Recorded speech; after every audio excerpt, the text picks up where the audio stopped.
Hello friends, പുതിയൊരു വീഡിയോയിലേക്ക് എല്ലാവർക്കും സ്വാഗതം. നാളെയാണ് കേരള ബ്ലാസ്റ്റേഴ്സിലെ സീസണിലെ അടുത്ത മത്സരം. ഇന്റർ കാശിക്കെതിരെയാണ് നാളത്തെ മത്സരം വരുന്നത്. ബ്ലാസ്റ്റേഴ്സിനെ സംബന്ധിച്ച് നാളത്തെ മത്സരം വളരെ ഇമ്പോർട്ടൻ്റ് ആയിട്ടുള്ള മത്സരമാണ്. കഴിഞ്ഞ രണ്ട് മത്സരങ്ങളും ബ്ലാസ്റ്റേഴ്സ് പരാജയപ്പെട്ടിരുന്നു. നാളത്തെ മത്സരത്തിൽ ഇന്റർ കാശിക്കെതിരെ ഒരു വിജയം തന്നെയാണ് ബ്ലാസ്റ്റേഴ്സ് ലക്ഷ്യമിടുന്നത്. ഇപ്പോൾ ഇതാ പ്രസ് മീറ്റിൽ കേരള ബ്ലാസ്റ്റേഴ്സിനോട് നാളത്തെ മത്സരത്തിൽ ആരായിരിക്കും ഗോൾ കീപ്പർ എന്നുള്ള ചോദ്യത്തിന്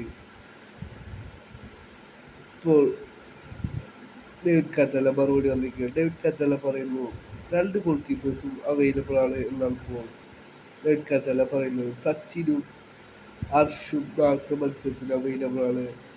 നാളെ ആയിരിക്കും താൻ തീരുമാനമെടുക്കുക, ആരെ കളിപ്പിക്കണം എന്നുള്ളതിനെ സംബന്ധിച്ച് നാളെ ആയിരിക്കും തീരുമാനമെടുക്കുക എന്നാണ് ഇപ്പോൾ ഡേവിഡ് കാറ്റല പറയുന്നത്. കഴിഞ്ഞ മത്സരത്തിൽ അർഷ് മികച്ച പ്രകടനമായിരുന്നു ബ്ലാസ്റ്റേഴ്സിന് വേണ്ടി കാഴ്ചവെച്ചത്. ബെസ്റ്റിയസിനെ ഡയസിൻ്റെ ഒരു പെനാൽറ്റി കടക്കം അർഷ് സേവ് ചെയ്തിരുന്നു. മികച്ച പെർഫോമൻസാണ് കഴിഞ്ഞ മത്സരത്തിൽ അർഷ് കാഴ്ചവെച്ചത്. നാളത്തെ മത്സരത്തിൽ രണ്ട് ഗോൾ കീപ്പേഴ്സും അവൈലബിൾ ആയിരിക്കും എന്നാണ് ഇപ്പോൾ കോച്ച് പറയുന്നത്.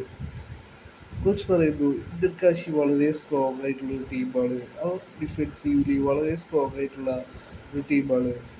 അവർക്കെതിരെ നമുക്ക് വിജയം നേടിയെടുക്കുക എന്നുള്ളത് ബുദ്ധിമുട്ടായിരിക്കും. വിജയം നേടിയെടുക്കുക എന്നല്ലായിരിക്കും തൻ്റെ ടീം ശ്രമിക്കുക എന്നാണ് ഇപ്പോൾ